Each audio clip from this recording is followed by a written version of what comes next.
hay otra pregunta, pastor, que es acerca de un poco más bíblica. Dice, ¿por qué en la Biblia se le llaman a otros apóstoles aparte de los 12 y de Pablo?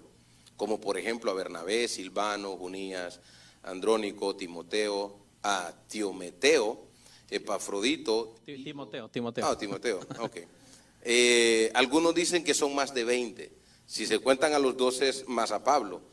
¿Cómo se podría explicar los otros que se agregan?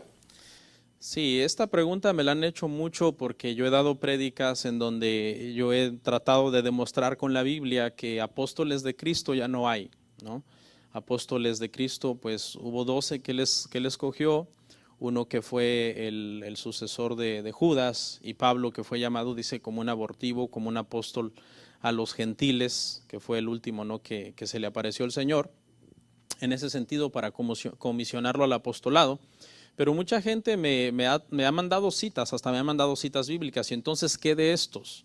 Que aquí aparecen también llamados apóstoles, y entre ellos están varios de ellos que mencionaba usted. Vamos a ver las citas, Hechos 14:14, ahí se menciona a Bernabé y a Pablo, pero se le da el título de apóstol también a Bernabé. Hechos 14:14. Léalo, por favor. Dice, cuando lo oyeron los apóstoles Bernabé y Pablo, rasgaron sus ropas y se lanzaron entre la multitud dando voces. Ok, aparentemente, o mejor dicho, directamente aquí a los 12 les está dando el título de apóstoles, ¿no? Usualmente nosotros nunca decimos Bernabé era un apóstol, pero la gente cuando cita este verso dice, ahí están llamando apóstol a Bernabé. Entonces, ¿qué pasó con eso de que ustedes siempre han dicho que siempre fueron 12, el sustituto de Judas y Pablo? Vamos a ver otro en Romanos 16:7. Romanos 16:7, hay otros que son llamados también aparentemente apóstoles, que es Andrónico y Junías o Junias.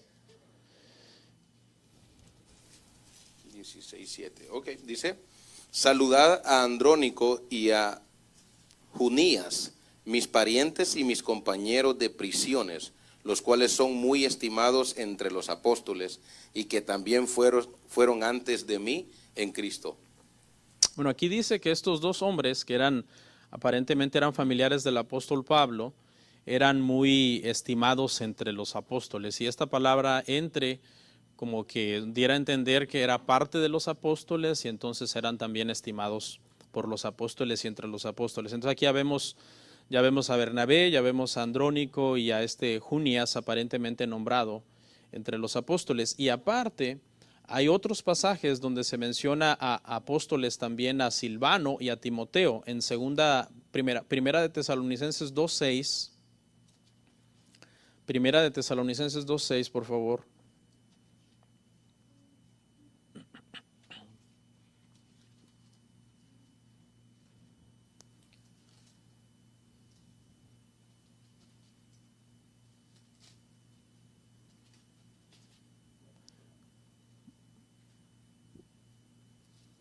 Primera de Tesalonicenses 2:6.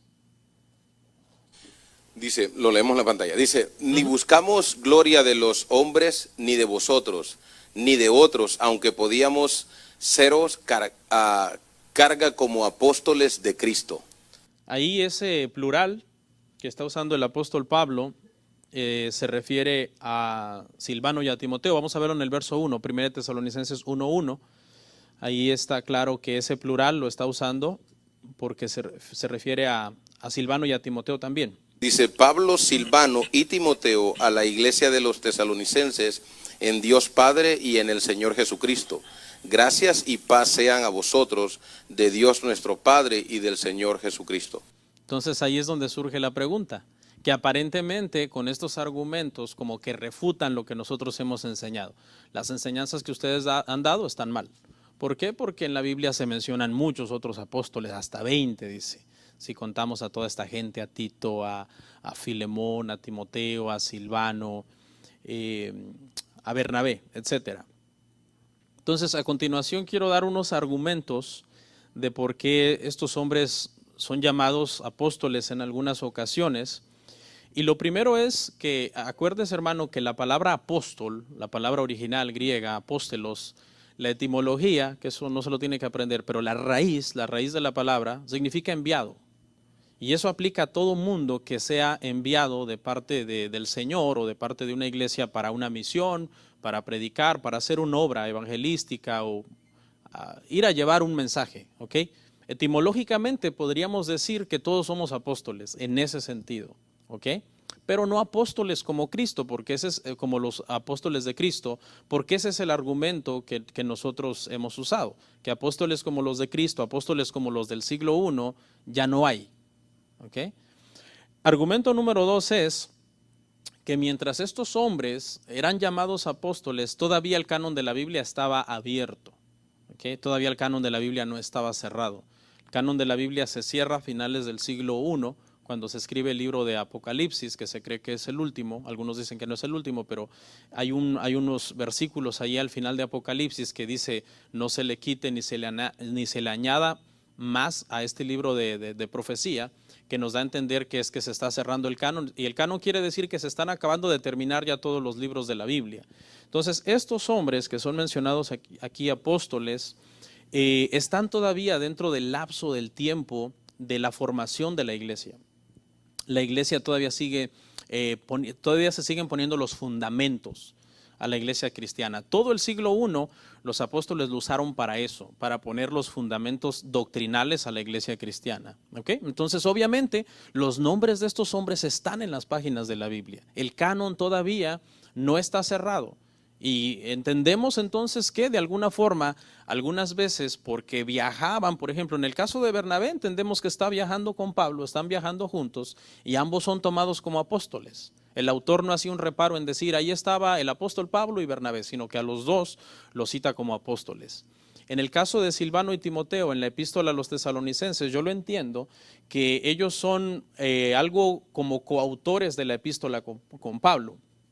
Porque al principio Pablo dice, Pablo, Silvano y Timoteo a la iglesia de tesalonicenses. O sea, quizás el autor de Tesalonicenses es Pablo, pero Silvano y Timoteo están presentes, están ahí cuando se está escribiendo la epístola y son conscientes de todo el propósito que la epístola tiene al ser enviada a estas personas. Entonces, entran todavía dentro de los reglamentos, por decirlo así, para ser apóstol, porque era uno de los trabajos de los apóstoles. Escribir los libros que iban a ser la palabra de Dios, el Nuevo Testamento, los libros inspirados. ¿Okay? Ese sería un argumento número 2. Hay otros argumentos ya de carácter histórico. Por ejemplo, una vez que se cierra el canon, nadie más es llamado apóstol. Nadie más. ¿Okay? Obviamente nosotros usamos estos argumentos para decir no hay apóstoles en la era moderna. No hay apóstoles. Por ejemplo, vamos a hacer un recorrido histórico así rapidito. Después de los apóstoles, en la generación de discípulos de los apóstoles se les llamó los padres de la iglesia. Ninguno ostentó el título de apóstol. Ni Agustín. Agustín es conocido como el doctor de la teología de la gracia. Es uno de los padres de la iglesia. No se llamó apóstol.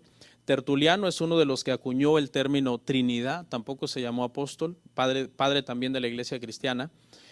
Policarpo se le conocía como el padre de toda Asia por la influencia espiritual que él tenía. Se cree que fue discípulo directo del apóstol Juan. Tampoco ostentó el título de apóstol. Y si avanzamos un poco más en el tiempo y llegamos al periodo puritano, hubo grandes hombres de Dios que tampoco usaron el título de apóstol, como por ejemplo Matthew Henry. Es uno de los más grandes comentaristas de la Biblia. Si alguien no tiene el comentario de él, yo se lo recomiendo que lo compren y lo lean, y cuando de repente estén batallando con un capítulo de la Biblia difícil, vayan y consúltenlo porque es muy bueno, tiene muy buena doctrina. Richard Sibbes también, un puritano, Richard Baxter, todos estos hombres que yo les menciono son gigantes de la fe, a los cuales los apóstoles modernos que conocemos hoy en Centroamérica o en Sudamérica, pues nada que ver, no les llegan doctrinalmente a estos hombres. Y ellos no se llamaron apóstoles. Si nos movemos más para acá, la época de la Reforma, los tres grandes reformadores como Lutero, Calvino, Zwinglio, tampoco se llamaron apóstoles. Y dos de los predicadores más grandes de todos los tiempos, como lo fue Spurgeon y Jonathan Edwards, tampoco se llamaron apóstoles.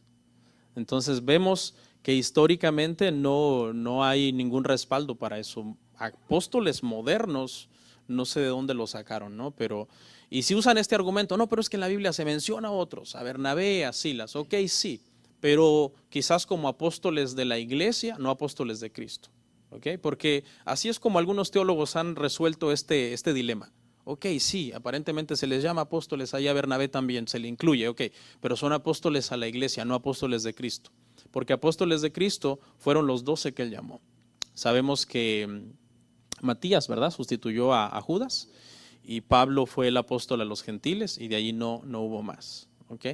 Entonces, esos son los 4 argumentos para refutar esa enseñanza de que por cuanto Bernabé fue apóstol, entonces la gente razona así.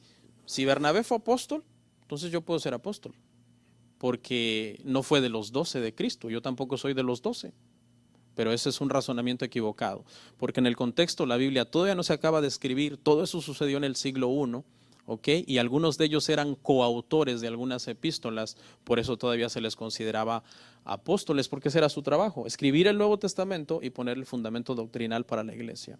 Pastor, pero su opinión personal, ¿por qué cree usted de que estas iglesias o estas personas se afanan porque en su iglesia haya un apóstol? ¿Y qué daño le pueden hacer a la iglesia? Bueno, uno de los problemas que yo he visto en estos movimientos es que obviamente los títulos, ¿verdad?, que pueden alimentar el ego de las personas. No es lo mismo que digan el pastor que el apóstol. El apóstol conlleva una cierta más como ego, ¿verdad?, más importancia. Y además, muchas veces cuando las personas tienen estos títulos de apóstoles, pues ya se creen prácticamente como personas que tienen una comunión directa con Dios. Ya no necesitan casi ni la Biblia. Este es el problema. Porque muchas veces comienza a haber nuevas revelaciones que son falsas, que contradicen la Biblia, pero ellos dicen, pues yo soy apóstol, a mí Dios me habla directamente, no necesito tanto meterme a las escrituras, y ahí es donde se usa mucho la manipulación. Ahorita está preso un apóstol de La Luz del Mundo, ¿verdad?